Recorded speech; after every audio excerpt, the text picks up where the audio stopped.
Bonjour. L'annonce de l'Évangile, c'est un mystère parce que il y a, comme dans la geste de Jeanne d'Arc, il y a notre action comme missionnaire. Quand Dieu envoie des missionnaires, la parole de Dieu est annoncée et c'est par leur parole qu'elle peut parvenir jusqu'au cœur humain. Mais il faut bien garder en tête que ces missionnaires ne sont que des instruments quelconques. Inutiles, le Seigneur pourrait passer en dehors de leur rôle. Par exemple, on le voit pour la conversion de saint Paul.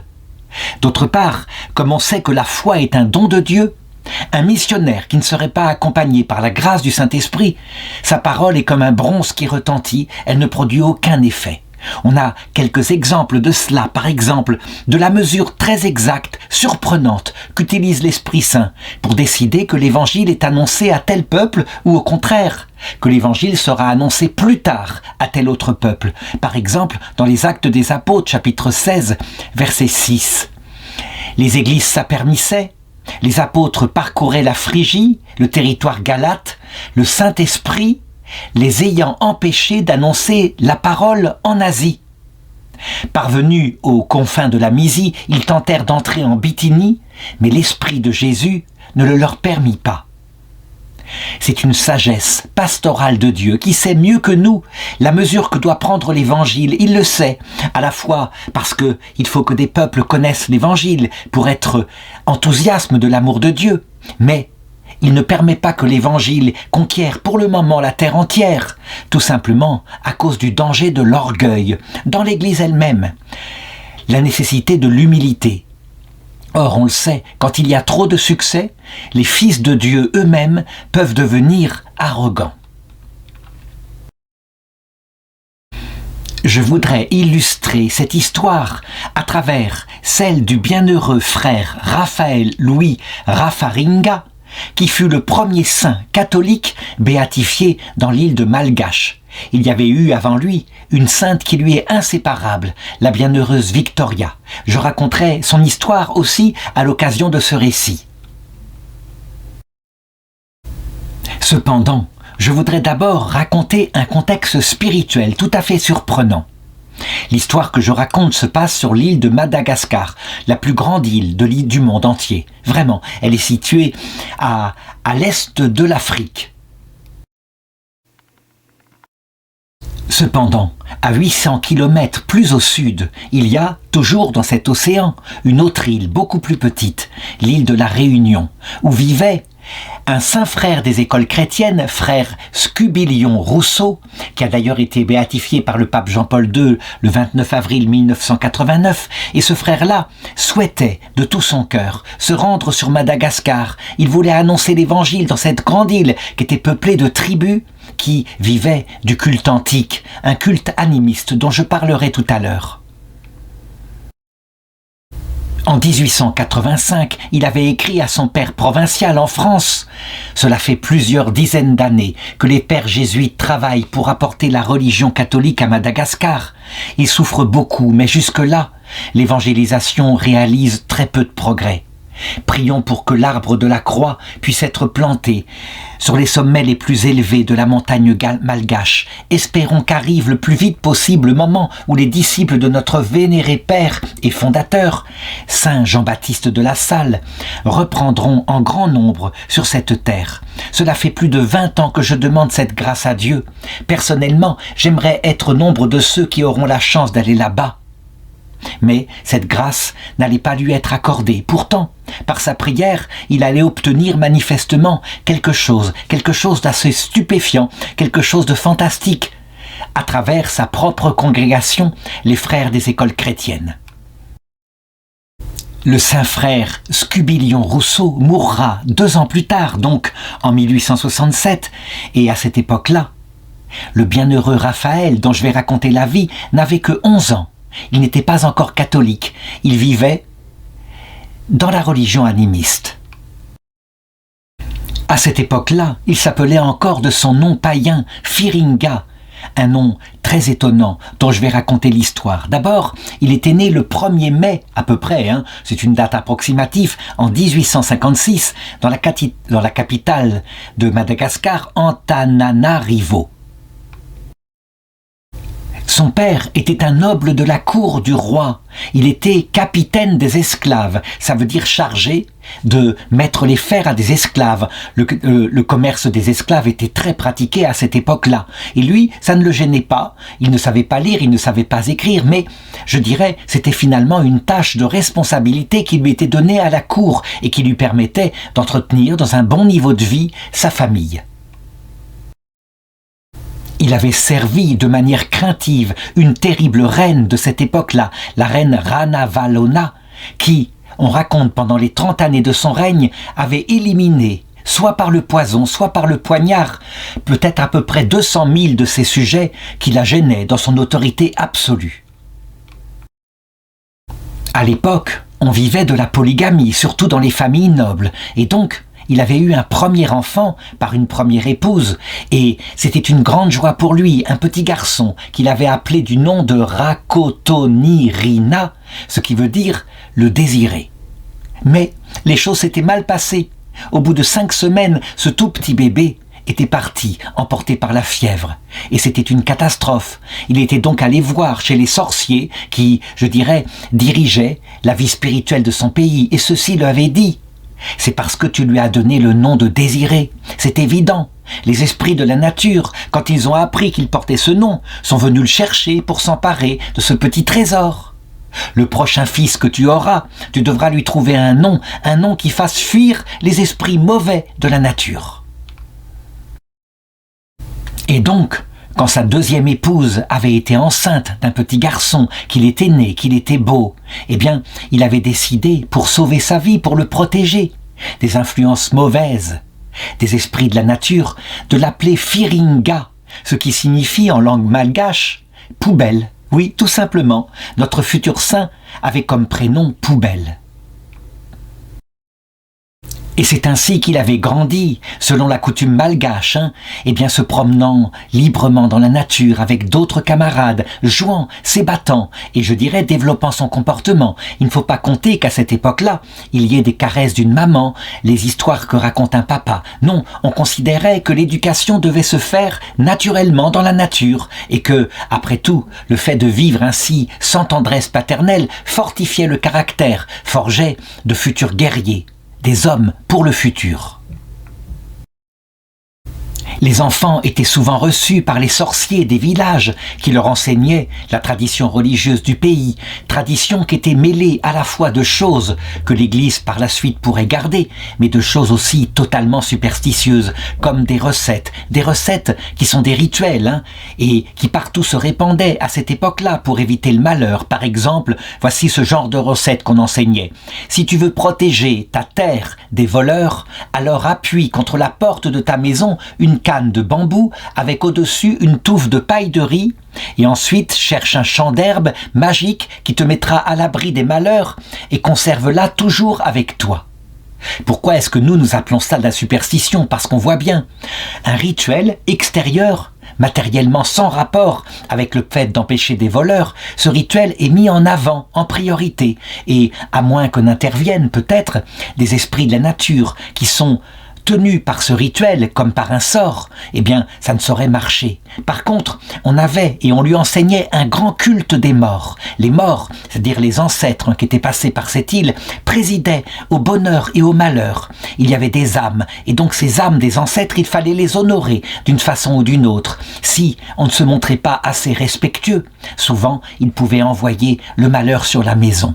Cette religion qu'on appelle l'animisme, elle est née en particulier à l'époque du Paléolithique. Oui, vraiment, très ancienne, l'époque des chasseurs-cueilleurs. Mais elle avait subsisté ainsi à cette époque qui était un peu le néolithique des Malgaches, où se multipliaient par contre d'autres superstitions tout à fait nouvelles.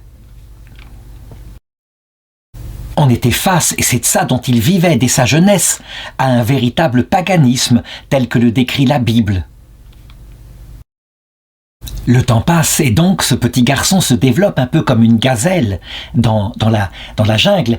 Et à la période à peu près où le frère de l'île de la Réunion dont j'ai parlé tout à l'heure, frère Scubilion Rousseau, meurt, voici que débarquent à Madagascar 3 sorciers, c'est comme ça qu'on pourrait les appeler, c'est comme ça en tout cas qu'il les considéra, dont la peau était blanche et qui portaient un étrange habit, un habit noir qui tombait jusqu'au sol. En réalité, ce qu'ils ne savaient pas, c'est que c'étaient 3 frères des écoles chrétiennes, parce que finalement, la lettre du frère Scubilion avait été reçue du côté de la France et on avait envoyé 3 missionnaires à Madagascar.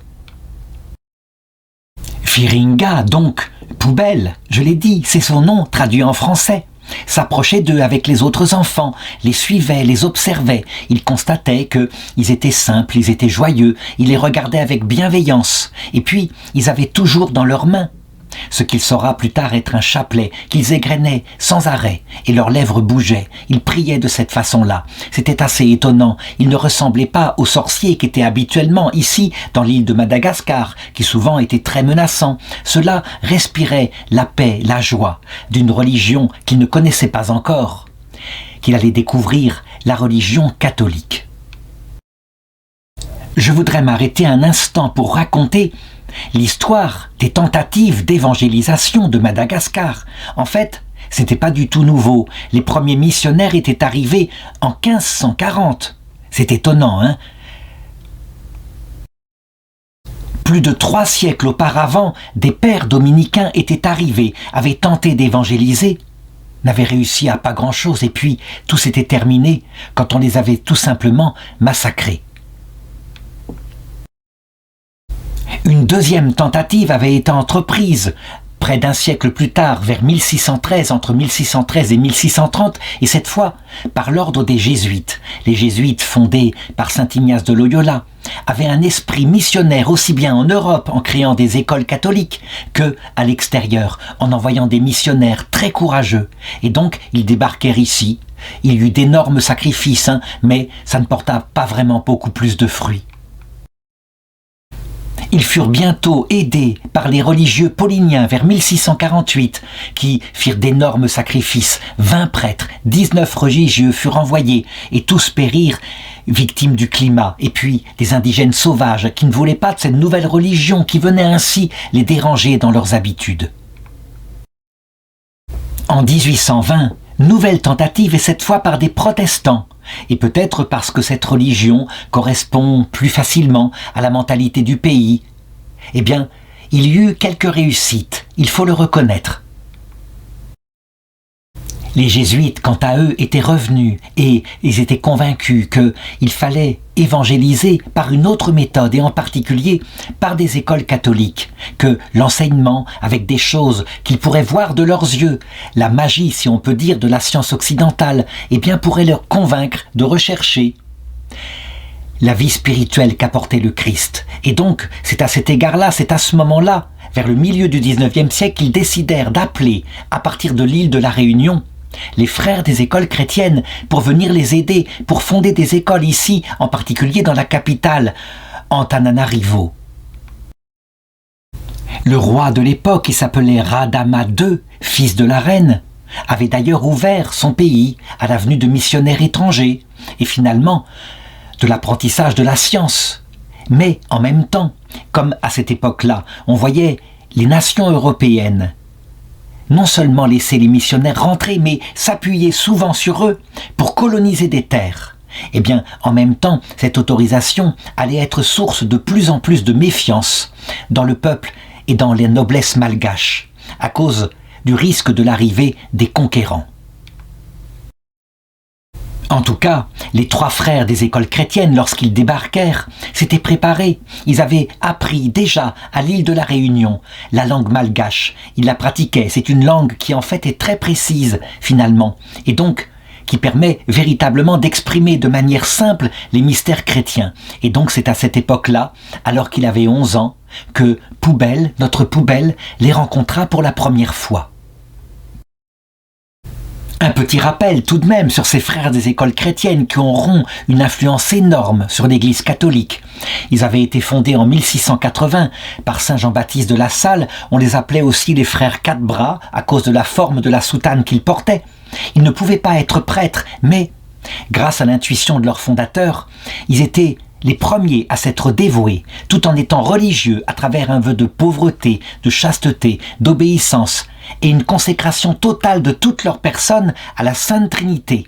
Et donc, à cause de la Trinité, aux enfants, et aux enfants en particulier les plus pauvres, avec une décision de fonder des écoles gratuites, avec un système d'éducation très moderne, évidemment, centré sur l'annonce de l'Évangile, mais pas seulement, centré sur l'apprentissage de tout ce qui est indispensable, lire, écrire, compter, et puis développer une culture. Bref, des frères extraordinairement modernes qui en plus étaient organisés de façon moderne, avec des classes, avec devant la classe un professeur.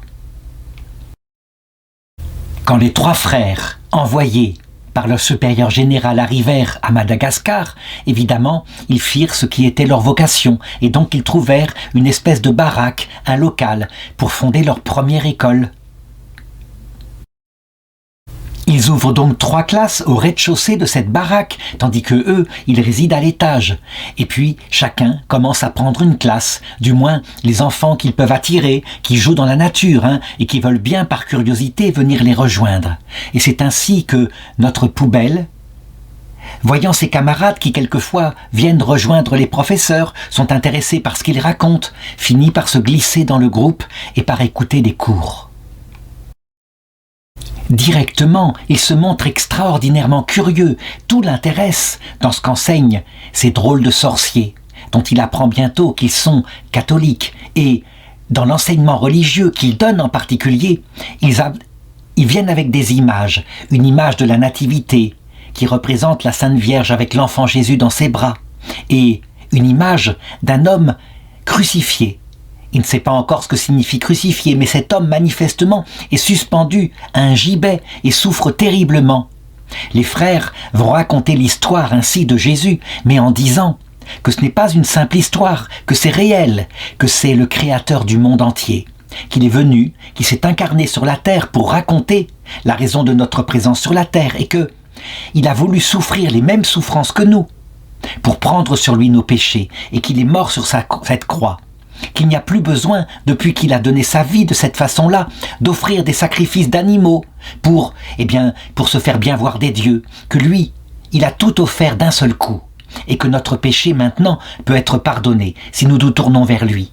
Bref, le message est beaucoup plus simple, beaucoup plus adapté aux enfants, mais ce qui va se passer dans l'esprit de poubelle, c'est que, incroyablement, ce message l'attire, il y a quelque chose, une force qui ne vient pas simplement des 3 prêtres, des 3 frères qui sont là, mais une force qu'on peut expliquer comme venant de l'Esprit Saint. Il est attiré mystérieusement par cette présence de Jésus.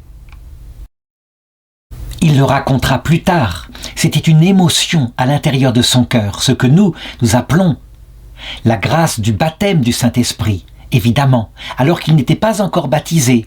Et puis, cette grâce, elle demeure. Et voici que celui à qui il va se confier, le frère Ladolien en particulier, il se distingue par son amabilité. Il repère ce jeune garçon qui n'est même pas adolescent, qui arrive à rester calme, très attentif à ses leçons. Parce que, il faut bien voir, on lui apprend aussi le français. D'ailleurs, il utilisera cet apprentissage de la langue fait ainsi dans son adolescence pour plus tard traduire énormément d'œuvres en malgache. Et puis, il donne chaque jour une leçon de morale. En particulier, c'est ce que Firinga apprécie.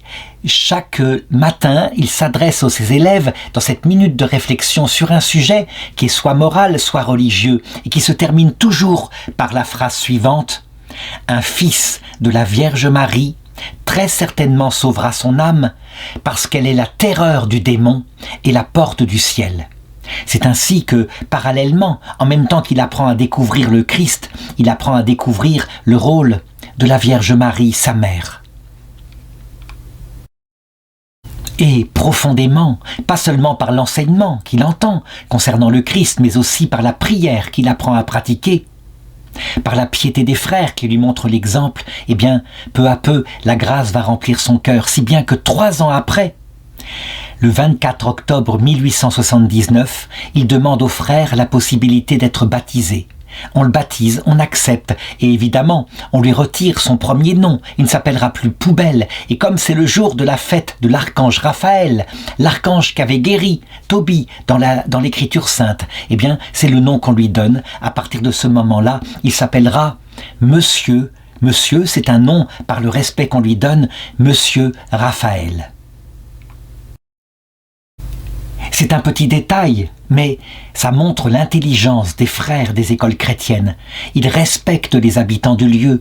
Ils ne les prennent pas comme des simples, on pourrait dire, des simples aborigènes. Non, ce sont véritablement des personnes en Christ dont l'âme est aussi digne que la propre âme à eux.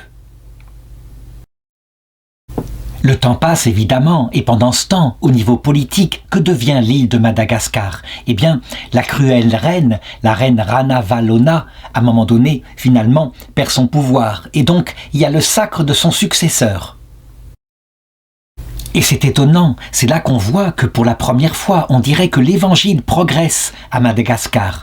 D'habitude, pour le sacre d'un roi, il y avait toute une série de rituels faits aux idoles, et là, il n'y en a pas. Bien au contraire. Le gouvernement du roi est évidemment tolérant, et donc dans les discours qui sont donnés en compagnie du Premier ministre, on dit « La prière est un don de Dieu, mais chaque malgache sera libre de choisir celle qui lui plaît. » Ça veut dire qu'il y a certains qui restent animistes, d'autres qui seront protestants, d'autres qui seront catholiques. Lorsque le Premier ministre passe après le sacre du roi, il y a une acclamation faite par les 3 frères des écoles chrétiennes qui ont sorti leur classe. Et le Premier ministre s'arrête, il s'intéresse à leurs activités, il se fait montrer les classes. Vraiment, on le voit, il y a comme une bienveillance du nouveau gouvernement par rapport à la religion chrétienne, et en particulier la religion catholique. Alors, le frère des écoles chrétiennes gonzalvien ose aborder le Premier ministre et lui demander l'autorisation de construire une cathédrale, une grande église où le culte pourrait être célébré, où les enfants pourraient se réunir. Eh bien, il obtient l'autorisation. Les choses semblent donc être tout d'un coup bénies par Dieu. Mais, et c'est là que ça peut être surprenant, eh bien le malheur va s'abattre sur la communauté des frères des écoles chrétiennes. Le frère Ion, le 3e des religieux, est atteint à ce moment-là de la typhoïde et peu de temps après il meurt. Ce qui est une catastrophe, ils ne sont donc plus que 2. Et donc que va faire le frère gonzalvien, qui est le supérieur? Est-ce qu'il faudrait appeler un autre frère ou 2 autres frères venant de France? Et c'est là qu'il va avoir une idée, comme quoi le malheur parfois peut être véritablement source de bénédiction. En effet, il est pris d'une inspiration, il se dit, il le connaît bien, il l'a eu comme élève très longtemps, il connaît son sérieux. Pourquoi ne pas demander à Raphaël, l'un de leurs meilleurs élèves, eh bien, qui a 20 ans à peine, de les aider à titre de collaborateur, et donc il n'hésite pas, il va le voir. Raphaël, je connais ta valeur et ton amour de notre Seigneur. Voudrais-tu être notre collaborateur comme maître d'école suppléant? Et on voit Raphaël, ce tout jeune homme, qui serre les lèvres, réfléchit et qui répond simplement « Frère directeur, ce sera comme vous voulez ». On le voit, tout s'est joué par une simple intuition et parce qu'ils n'étaient pas assez nombreux, qu'il y avait une classe qu'il fallait prendre. N'empêche que c'est extraordinairement moderne, hein, c'est ce que décidera le Concile Vatican II. Sage principe pédagogique, celui de réussir à évangéliser l'Afrique par l'intermédiaire des Africains eux-mêmes. C'est le même principe qui aboutira évidemment à la création d'un clergé autochtone, des prêtres et puis bientôt des évêques. Et c'est ainsi que le jour de l'enterrement de frère Ion, on voit les 2 frères des écoles chrétiennes qui sont là, survivants, et puis à côté d'eux, il y a Raphaël, qui n'est pas en tenue des frères des écoles chrétiennes, mais qui est en tête d'une des classes et qui assiste avec une grande attitude de ferveur à l'enterrement du frère décédé. C'est quelque chose qui frappe les assistants, et en particulier le père de Raphaël, qui est là, qui est surpris, qui est à la fois très fier, qui se dit « Quel honneur !» Tout de même, il devient collaborateur de ces Blancs envoyés depuis la France. On peut imaginer le père qui était jusqu'ici capitaine des esclaves et de voir ainsi ce que son fils, maintenant très jeune, est devenu. Cependant, les choses vont aller encore plus loin. En effet, Raphaël, maintenant qu'il est responsable d'une classe, n'a plus qu'une idée, évidemment, devenir lui-même frère des écoles chrétiennes, ce qui implique évidemment quelque chose de grave. Ça voudrait dire prononcer des vœux, ne pas se marier, renoncer à l'héritage de son père, ne pas prendre sa succession. Bref, c'est plein de craintes que Raphaël va aller voir son père pour lui demander la permission d'entrer chez les frères des écoles chrétiennes. Eh bien, son père, très fièrement, va lui donner sa bénédiction, va lui donner l'autorisation. En réalité, quand on regarde l'histoire de Madagascar, il y a là, dans l'opposition entre ce père qui s'appelait Reignan Taondro, qui était chef des esclaves au service de la reine, qui était analphabète, qui était idolâtre, et puis son fils, qui va devenir à un moment donné, membre de l'Académie des sciences de Madagascar. On n'en est pas encore là, mais on voit le basculement d'une civilisation d'un monde à l'autre. C'est effectivement ça. On ne peut pas imaginer que cela se soit passé si rapidement, et pourtant c'est un fait. Le frère Gonzalvien, quant à lui, c'est un homme sage. Il connaît le caractère qui est peu stable des Malgaches à cette époque-là, ce qui est tout à fait normal, comme je l'ai dit. Il a vécu sa première enfance libre dans la nature. Et là, il faudrait, s'il veut rentrer chez les frères des écoles chrétiennes, qu'il se soumette à une règle qui est tout sauf libre, donc un horaire, l'obéissance et tout cela. Et donc, il va d'abord lui demander qu'il fasse ce qu'on pourrait appeler un postulat, mais un long postulat qui va durer 3 ans. Où il ne lui permet pas de prendre l'habit religieux, mais il doit apprendre à se former à la forme de vie des frères, et il essaye d'observer pour voir s'il s'y soumet. Et il constate effectivement que Raphaël s'y soumet entièrement. Il adhère à l'obéissance sans problème, et il prend l'habitude peu à peu du mode de vie des frères. Ils se font à l'intérieur. Il s'habitue de manière extraordinairement facile, parce que c'est un garçon humble. Plusieurs fois, Raphaël demandera la permission de prendre l'habit des frères. Et finalement, ce sera en 1877 que frère Gonzalvien accède à son vœu, lui remet la vie. Et à partir de là, maintenant, on peut l'appeler frère Raphaël Louis. Ce sont les noms de religion qu'il a. Il entre à partir de ce moment-là dans le noviciat qui va durer 3 ans, de nouveau. Ça veut dire, en réalité, on s'en rend compte, il faut, pour ces personnes qui viennent d'un tout autre monde, il faut beaucoup plus de temps que pour les frères qui entrent en Europe. Tout doit lui être appris. À cette époque-là, en particulier, il y a une manière de marcher. Chez les frères des écoles chrétiennes, on doit marcher d'un pas mesuré, avec dignité. On doit avoir un comportement qui est tout l'inverse de celui que prendra l'Église à partir des années 70, qui était beaucoup plus spontané, beaucoup plus libre. À cette époque-là, il y avait un maintien extérieur. Et puis, évidemment, ce qui comptait, ce qui donnait force à ce maintien extérieur, un maintien intérieur, avec fondamentalement la vie de prière. Et au bout d'un certain temps, on voit qu'il s'adapte parfaitement, encore une fois, et donc il est admis à prononcer les vœux qui sont annuels. Les frères des écoles chrétiennes ne prononcent pas de vœux définitifs, mais chaque année, ils renouvellent leurs vœux. Il faut bien comprendre que les frères des écoles chrétiennes actuellement présents, très vivants en Afrique, ont une grande piété. Ils sont fondés sur l'amour du Seigneur.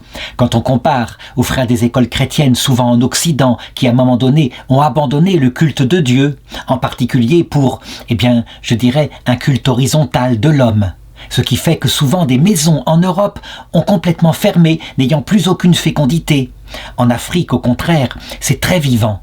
Et dès qu'on le peut, on rejoint la présence du Seigneur dans le Saint-Sacrement, dans l'église où il est conservé. Il y a aussi un grand amour pour la Vierge Marie, et puis, puisque ce sera son office, il doit apprendre toutes les matières profanes qu'il devra donner aux enfants, puisqu'il est appelé à devenir professeur. On lui dit parfois « Mais pourquoi prend-on tant de temps pour te former ?» Et il répond simplement qu'il a parfaitement compris pourquoi. Il dit « Ce n'est pas trop de temps pour former un malgache païen pour devenir un véritable fils de Saint Jean-Baptiste de La Salle, parce qu'il existe un abîme entre une vie dissolue de l'un et celle surnaturelle de l'autre. » Frère Ladolien, qui a été vraiment pour lui un exemple de piété, est appelé au ciel. Il part de cette terre à son tour pendant son noviciat, ce qui fait qu'il reste seul avec un seul frère qui est là pour continuer sa formation. Cependant, ce qui est étonnant, c'est que le départ de son cher frère Ladolien, eh bien, vraiment, ne l'a pas bouleversé. Il a gardé du culte malgache, de la présence des morts, ce sens de la prière, et donc il devient son protecteur depuis le ciel, celui qui l'invoque dès qu'il est dans l'angoisse, dès qu'il y a une difficulté, et ça restera ainsi toute sa vie. On le voit là encore, comment la religion catholique est capable d'intégrer ce qu'il y a de vrai, de bon dans les religions païennes. Et je le sais que en Chine, par exemple, il y aura la fameuse querelle des rites, qui sera bien moins bien pris que ça n'a été à Madagascar. Les empereurs de Chine renverront tous les missionnaires catholiques parce que, à un moment donné, une décision du Vatican avait décidé que le culte des morts, pourtant fondamental aux Chinois, eh bien, ne pouvait pas être intégré dans la foi catholique. Il se passera quelque chose de tout à fait différent à Madagascar, sans doute aussi parce que les papes, entre-temps, avaient beaucoup réfléchi à cela. Où en est pendant ce temps la politique malgache? Eh bien, il y a de mauvaises influences auprès du gouvernement, à savoir les protestants qui sont là et qui sont furieux qu'une cathédrale catholique ait été construite avec l'autorisation du gouvernement. Et donc, ils parlent en mal de ces catholiques qu'ils estiment être beaucoup trop rigoureux, je dirais sectaires même quelque part. Mais ils n'auront aucune influence. Ce qui va provoquer un véritable séisme chez les catholiques et les protestants, c'est en fait le problème de la colonisation dont j'ai parlé tout à l'heure. En effet, les Français en particulier convoitent l'île de Madagascar pour y faire du commerce. Et donc voilà qu'en 1883, le 17 mai très exactement, une flotte navale française reçoit l'ordre de s'emparer de la ville de Majunga, qui est le principal port de Madagascar, pour y faire du commerce. Et évidemment, les Français ont des armes imbattables, donc qu'est-ce que peuvent faire les Malgaches ? Le gouvernement de Madagascar va réagir avec extraordinairement de violence. Ça veut dire que lui, il ne fait pas dans la demi-mesure. Tous les étrangers sont expulsés. Et pas seulement d'ailleurs les catholiques, mais les missionnaires protestants aussi. Au début, les Malgaches qui sont protestants se réjouissent en disant « Ben voilà, les frères des écoles chrétiennes et les jésuites ne pourront plus nous embêter avec leur religion pleine de superstitions. » Mais il y a un inconvénient, à savoir que les Malgaches qui sont devenus catholiques, et en particulier frère Raphaël, Louis, mais pas que lui, une certaine Victoria dont je vais parler, eh bien, comme ils sont Malgaches, de souche, ils ne peuvent pas être expulsés, bien sûr. Les choses se passent évidemment en toute précipitation lors de cette première guerre entre Malgaches et Français, et donc le 29 mai 1883, frère Raphaël Louis s'agenouille aux pieds de frère Gonzalvien, son supérieur, qui le bénit et qui lui dit ceci : « Après notre départ, confirme tes frères dans la foi, devant tout danger reste fidèle à Dieu et à la règle de l'Institut. Que Dieu te bénisse comme je te bénis. » En réalité, sans même qu'il le sache, le frère Gonzalvien vient de l'instituer catéchiste. C'est un ministère qui n'existe pas à l'époque, qui sera créé beaucoup plus tard par le pape François au XXIe siècle, qui sera d'ailleurs ouvert aux hommes comme aux femmes. Eh bien, on peut le dire, certainement, c'est l'exemple du frère Raphaël et de Victoria, certainement, qui a fait que ce ministère a été créé. Le ministère de catéchiste, il est fondamental et c'est ce que je vais montrer. Mais d'abord, qui est cette Victoria ? Eh bien, elle est incroyable. Elle a même reçu un titre lors de sa béatification. Elle, la bienheureuse Victoria Rasoamanarivo, est appelée la mère de l'Église. Mère de l'Église, oui. C'est rare, hein. C'était un titre qui était donné habituellement à des premières religieuses au début de l'Église, à l'époque de l'Empire romain païen. Il y eut des mères de l'Église, effectivement. Elle est mère de l'Église de Madagascar. En réalité, son cheminement est un peu analogue à celle du frère Raphaël. Elle vient d'une famille païenne. Elle a été convertie, elle aussi, par la grâce de Jésus, la présence bouleversante dans le tabernacle qui l'a touchée alors qu'elle était jeune fille. Lorsque le roi Radama II avait ouvert de nouveau Madagascar aux missionnaires français, eh bien, il y avait des jésuites qui étaient arrivés aussi avec des sœurs, des religieuses de Saint-Joseph de Cluny, qui avaient donc ouvert des écoles pour les jeunes filles. Et elle avait 13 ans en 1862 quand elle avait été l'une des premières élèves de cette école. Il faut dire qu'elle était d'une famille noble. Elle était fille de Reinainandrianantsi Lavo, officier du palais royal. Et là, elle avait été stupéfaite par la grâce de ces jeunes religieuses et aussi par le témoignage qu'elles apportaient sur l'histoire de Jésus et de la même façon que frère Raphaël, que notre petit poubelle dont j'ai parlé tout à l'heure, eh bien, elle avait été touchée par la grâce. Là encore, je dis, on en a la preuve. La foi est un don de Dieu, par une expérience mystique qu'elle racontera plus tard. Une fois, je suis entré dans une église et je mangeais un fruit.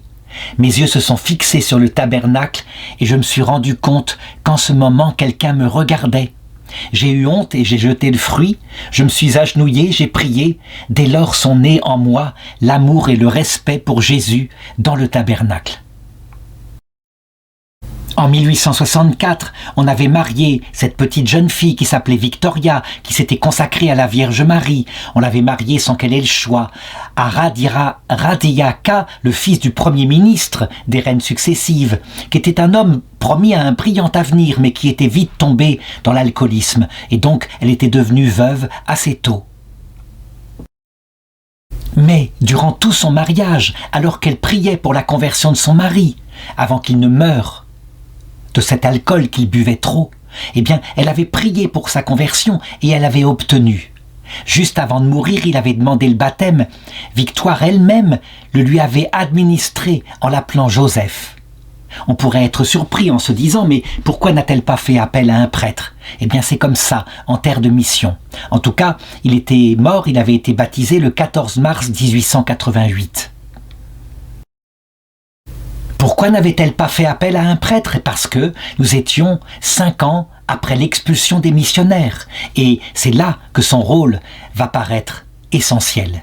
Je l'ai dit, on se retrouvait donc avec cette cathédrale et il n'y avait plus de prêtre. Il y avait dans le tabernacle l'Eucharistie. Et donc, elle était là, elle, et elle décide de prendre en main la petite communauté catholique, qui a été, je dirais, commencée ainsi par le travail des missionnaires. Elle fait sonner la cloche le dimanche pour le culte catholique. Et là, alors que les gens se dirigent pour assister au culte, sachant bien qu'il n'y aura pas de prêtres, qu'ils ont été expulsés, eh bien ils sont arrêtés par des protestants qui empêchent l'accès à la cathédrale. Eh bien elle prend la tête des gens qui sont là. Elle s'appelle Victoria, elle est la fille du Premier ministre, elle s'avance et elle dit à ceux qui veulent l'empêcher d'entrer, « Si vous cherchez le sang, il y aura du sang, et mon sang sera le premier. Nous n'avons pas peur, et nous entrerons dans l'église. Personne ne nous empêchera de nous réunir et de prier. » Et, sans rien ajouter, elle avait franchi la porte de l'église, et ceux qui voulaient l'arrêter, qui la menaçaient, n'avaient pas osé agir. Et ensuite, peu après elle, le frère Raphaël, qui lui avait repris son habit de religieux, de frères des écoles chrétiennes, était entré avec les élèves de son école. Il était passé ainsi la tête haute devant les gardes qui n'avaient pas osé toucher Victoria. Et c'est ainsi que les gens se retrouvaient dans l'église. Ils étaient là, mais il n'y avait pas de prêtre. Que faire? Et là, le frère Raphaël avait vu les yeux de tous les gens se tourner vers lui, et aussi les yeux de Victoria, qui lui avait demandé de prendre en main la cérémonie qu'on pourrait appeler une assemblée dominicale en absence de prêtre. C'est ainsi que, tout tremblant et par obéissance dans l'humilité, il avait pris en main cette première prière, il avait fait comme il avait pu, avec toute sa ferveur.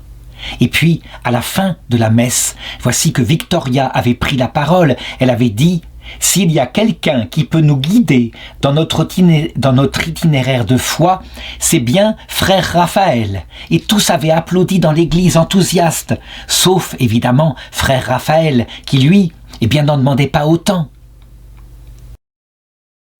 Il avait décliné l'offre dans un premier temps. Et puis l'après-midi, Victoria avait annoncé qu'il y aurait une réunion avec tous ceux qui étaient un peu cadres de cette église catholique. Et la réunion s'était faite avec la présence du frère Raphaël. Et là, on avait renouvelé la devance. Il devait prendre en tête, le temps que les prêtres reviennent, la tête de l'église catholique à Madagascar. Frère Raphaël Louis avait essayé de protester quelque peu, et puis, devant l'insistance de ceux qui étaient là, il avait finalement accepté d'être le président de l'Union catholique de tout Madagascar. Mais il avait mis une condition.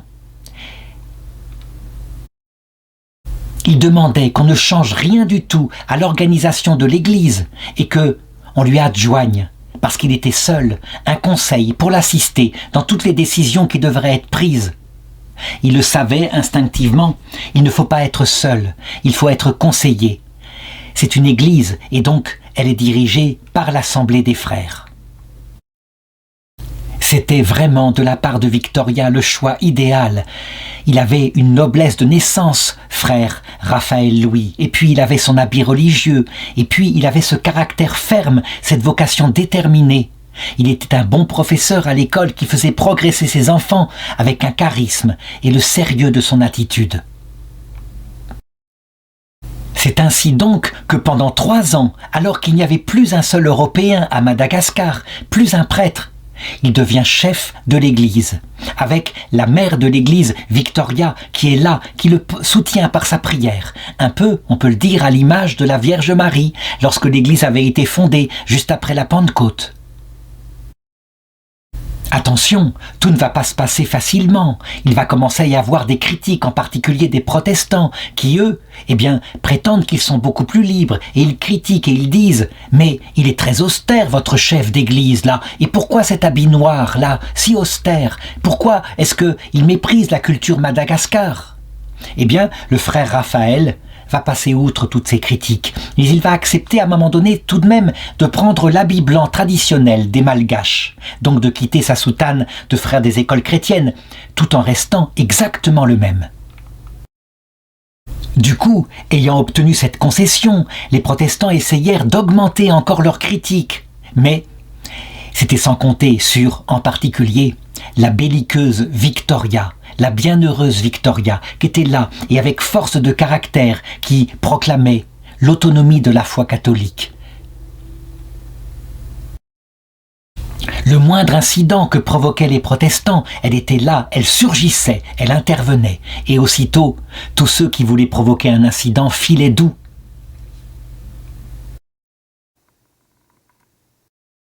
Évidemment, pendant ces événements, le gouvernement malgache formait les jeunes au service militaire. Il fallait être capable de se défendre contre la possibilité d'un débarquement des colonialistes français. Et donc, frère Raphaël obéissait tout à fait aux consignes de l'État et dans son école, il se transformait en un instructeur militaire. Mais il gardait véritablement la spécificité de son école catholique des frères des écoles chrétiennes, avec l'enseignement de la foi, de la piété. À la clôture de la première année scolaire, où les pères ou les frères des écoles chrétiennes étaient partis, il y eut donc un concours pour vérifier le niveau des écoles à Madagascar. Ce fut l'école du frère Raphaël, et pourtant il était seul à la tenir. Ce fut son école qui remporta tous les prix. Voilà ce qu'indique le journal officiel, qui publia un compte-rendu du concours et le brillant succès de son école. À la fin de la série de questions sur différents sujets, les fonctionnaires se montrèrent enthousiastes du savoir, de l'intelligence et du comportement des élèves de l'école du frère Raphaël Louis. Évidemment, on peut se demander, avec de telles responsabilités, des charges lourdes qui portaient sur lui. Il portait tout le rôle des frères, des prêtres, il célébrait la messe, non pas avec une consécration eucharistique, mais en l'absence de prêtre. Chaque dimanche, il donnait la prédication. Est-ce que le frère Raphaël Louis n'aurait pas pu sombrer peut-être dans de la gloriole, perdre sa simplicité?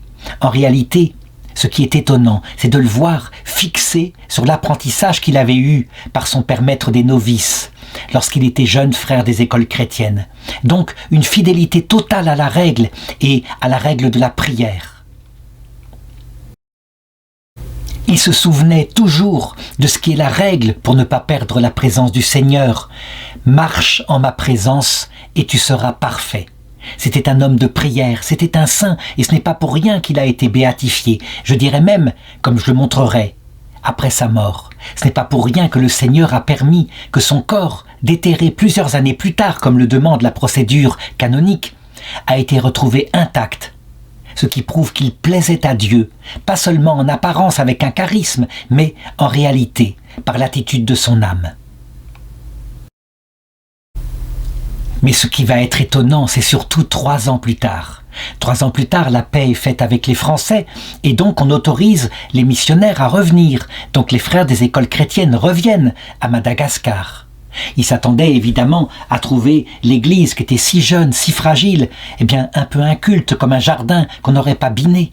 Et c'est incroyable, ils trouvent l'église organisée, parfaitement, tenue, avec le nombre de catholiques qui a augmenté.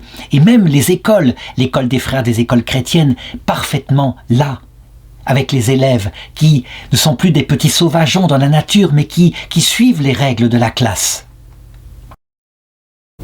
Avec la paix et le retour des supérieurs des frères des écoles chrétiennes en 1885, eh bien, frère Raphaël, simplement, reprend sa place, tranquille, laborieuse, consacrée à son métier de professeur.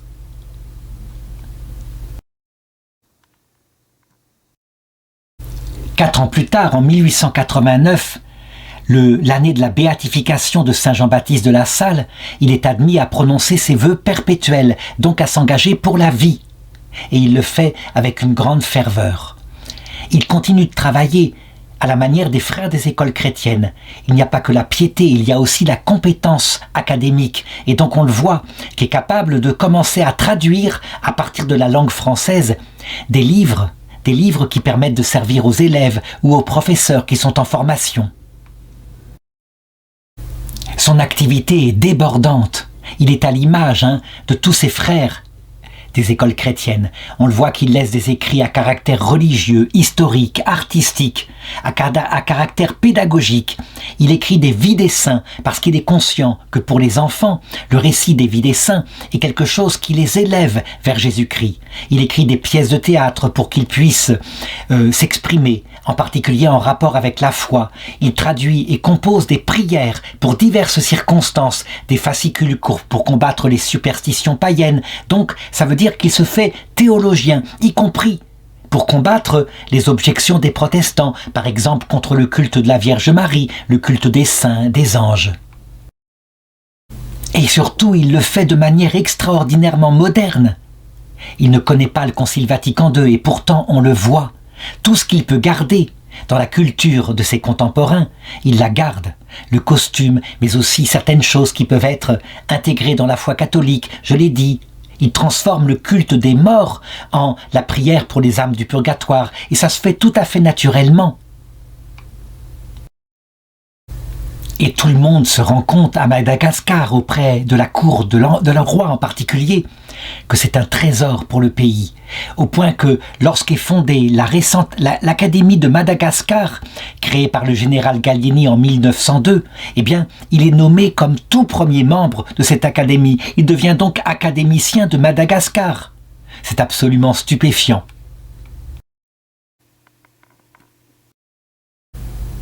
Il n'a que 46 ans. La production littéraire qu'il a donnée pourrait actuellement servir pour la culture et l'élaboration d'une vraie base de données à Madagascar, mais hélas, beaucoup de choses ont été détruites parmi ce qu'il a écrit, tout simplement parce que il lui est arrivé vers 1915, pendant la Première Guerre mondiale, un événement fâcheux qui peut-être était permis par Dieu afin de préparer son âme à la vie éternelle. On le sait, en effet, c'est pareil pour nous tous, quand on est comblé de réussite, de gloire, d'admiration par ses contemporains, parce que nous portons en nous les conséquences du péché originel. Secrètement, on ne peut que s'enorgueillir quelque peu, même si on a gardé une attitude humble à l'extérieur. Et sans doute que frère Raphaël ou lui s'en rend compte pour lui aussi. Donc à un moment donné, on dit qu'il avait fait cette prière au Seigneur, cette prière fervente. « Seigneur, je te supplie ardemment, accorde-moi une grande épreuve qui contribue à ma sanctification. » Avait-il compris que pour rentrer dans la vie éternelle, il fallait mourir à soi-même? Peut-être que cette théologie-là n'était pas encore parfaitement développée, quoique, en ce début du XXe siècle, la ferveur venant des générations occidentales, françaises en particulier, du XIXe siècle, avait été communiquée en grande partie aux terres qu'avaient été évangélisées. C'est pourquoi, même actuellement, au XXIe siècle, on voit souvent des prêtres venant d'Afrique et qui sont capables d'évangéliser nos chrétientés fatiguées, malades, qui manquent de ferveur, qui nient même le caractère rédempteur de la croix. En tout cas, il va être exaucé dans sa prière. L'histoire est véritablement ce qu'on pourrait appeler un malentendu. Il y avait donc, à cette époque-là, des désirs nationalistes, et en particulier une société secrète qui voulait bannir la royauté de Madagascar, qui était tout à fait pro-française, pour établir à la place à Madagascar une sorte de république, une république opposée aux Français. Et cette société en question, qui avait peu de membres, mais qui était véritablement dans le complot, elle avait eu l'idée de faire figurer parmi ses membres le célèbre frère Raphaël Louis, sans que celui-ci du tout en soit informé. Ça peut arriver, quand il y a un mouvement ainsi qui n'a pas beaucoup d'impact, eh bien, il augmente le nombre de ses membres de cette façon-là pour faire croire à ses propres membres qu'il a une certaine notoriété. Et voici que la Première Guerre mondiale éclate, et donc, à un moment donné, la police malgache tombe sur les listes de cette société secrète. Et donc on voit parmi les noms, membres de cette société, frère Raphaël Louis. Aussitôt, donc, tous les membres sont arrêtés, et lui aussi. Mais la police va se comporter un peu comme des barbares. Il faut dire que beaucoup parmi les policiers n'ont reçu aucune éducation. Et donc, parmi ces documents, alors qu'il est arrêté, le 24 décembre 1915, beaucoup seront confisqués et ne seront jamais retrouvés. Peut-être sont-ils quelque part, peut-être qu'ils réapparaîtront un jour, mais plus probablement, ils ont été jetés. Donc, il faut imaginer, on fouille sa chambre, on confisque tout ce qu'il peut y avoir comme papier, on ramène ça au poste de police, et on fouille, et il y a quelques-uns qui savent lire le français ou le malgache, qui essayent de trouver dans les documents la preuve qu'il fait partie de cette société secrète, et lui, il est jeté en prison. Il va y rester des semaines et des semaines, et on peut deviner que ce qu'il avait demandé, à savoir l'angoisse, lui qui était fait pour la nature, le soleil qui brille, l'angoisse qui a frappé son cœur. Mais il garde sa ferveur ainsi, comme enfermé dans cette cage, et à un moment donné, voici que la veille de Noël, en cette année-là, 1915, eh bien un garde entre dans sa cellule pour lui apporter sa nourriture. Il a la surprise de voir le frère Raphaël Louis qui lui dit « Merci mon ami, c'est adorable ton geste, mais aujourd'hui c'est la veille de Noël, et nous les catholiques, avant de pouvoir communier à la messe, nous faisons jeûne. » Et donc il refuse le repas qu'on lui apporte. Le gardien sera stupéfait ainsi par la ferveur de ce religieux qui est déjà assez âgé, en tout cas pour l'époque, pour Madagascar, puisqu'il a dépassé la soixantaine. Le jour de Noël, la porte de sa cellule s'ouvre à nouveau, et cette fois, c'est pour l'interrogatoire de police, dont on a gardé une sorte de résumé. Le policier dit « Sais-tu pourquoi on t'a arrêté ?»« Non, monsieur le juge, je l'ignore totalement. »« Parce que tu as participé à un complot contre l'État. Tu n'as rien à dire ?» Et frère Raphaël, évidemment, est surpris, et il dit « Monsieur le juge, je n'ai rien contre le gouvernement, contre l'État et contre personne. Mes seules préoccupations sont de faire le bien aux jeunes malgaches en diffusant le message de l'Évangile. Il s'agit certainement d'une erreur. » Manifestement, le juge ne va pas le croire et va le maintenir en prison. Et puis, voici qu'est organisé son procès quelques jours plus tard, avec des témoins à charge qu'on a appelés, en particulier chez les protestants, qui ont tout intérêt à salir sa réputation. On leur demande de s'expliquer, il y a des contre-interrogatoires, les choses se font selon le système français. Et très vite, on se rend compte que c'est plutôt « on m'a dit » ou plutôt « j'ai rencontré quelqu'un qui m'a dit qu'il faisait partie de la société secrète en question ». Bref, du côté des témoins à charge, rien de sûr. Et ensuite, évidemment, alors qu'on pourrait directement le libérer, toutes les accusations qu'il y a contre lui sont tombées manifestement, voilà qu'on fait venir maintenant les témoins à décharge. Et là, ça va être véritablement pour frère Raphaël Louis, quelque chose qui va caresser son cœur de joie. Le nombre des témoins qui défilent sont là, et il assiste, on peut le dire, presque à ce que souhaiteraient ceux qui meurent, assister à leur propre enterrement et voir à quel point il était aimé. Il n'y a que compliments, admiration. Explication de ce qu'il a apporté à Madagascar, de ses travaux, de sa piété, de sa discrétion, de son humilité. Mais il y avait plus que ça, les gens qui étaient là se tournaient vers lui et il s'approchait dès qu'il le pouvait pour lui baiser les mains comme on le fait pour un évêque. Et lui, ainsi, il put sortir du tribunal sans être condamné pour rien. L'évêque de Madagascar lui-même était surpris par cette notoriété et était venu le voir après sa sortie de prison en lui demandant quel avait été son secret pendant toutes ces mois d'exil. Et il lui avait révélé simplement en disant « Eh bien voilà, dans ma cellule, j'avais mon chapelet. Et d'ailleurs, j'aimerais beaucoup qu'on m'offre un nouveau chapelet parce que je l'ai complètement usé à force de le dire. » On peut donc dire, ça a été pour lui sans doute la plus belle récompense qu'on peut avoir sur la terre et qui quelquefois n'est donnée qu'au ciel, mais il l'aura aussi au ciel. Et donc il sort de prison, mais on l'a tellement mis dans un cachot humide et froid que son corps maintenant a été atteint. Manifestement, sa santé a pris un terrible coup. Et donc, les frères des écoles chrétiennes qui se rendent bien compte de sa grande faiblesse corporelle croient lui rendre service en l'envoyant dans une partie de Madagascar qui est beaucoup plus ensoleillée, où il y a des fleurs, plutôt que cette partie-là où il a passé toute sa vie et qui est beaucoup plus déserte. On l'envoie donc à Fianarantsoa, qui est une ville avec une belle nature et des fleurs magnifiques, et on croit que là-bas il va retrouver sa santé. Mais en réalité, lui, il ne se soucie guère des fleurs et du soleil. Ce qui lui manque, c'est évidemment le pays de sa jeunesse, et puis ses chers élèves à qui il a tellement donné. Donc, il obéit simplement, il ne se plaint pas, mais sans doute que cet exil-là, pourtant de bonne volonté, va achever de miner sa santé. En 1919, il a 63 ans. Il est toujours en exil là-bas, dans ce sud de Madagascar, et puis il essaye de rendre service comme il le peut, mais il n'a pas d'élèves devant lui. Depuis 40 ans maintenant, il a travaillé pour les frères des écoles chrétiennes et pour Madagascar. Le 15 mai 1919, il est convié avec les autres frères pour se rendre à l'église principale de la ville pour célébrer la canonisation de Saint Jean-Baptiste de La Salle, qui a été canonisé en fait en 1900, mais je dirais, on veut organiser ici une cérémonie.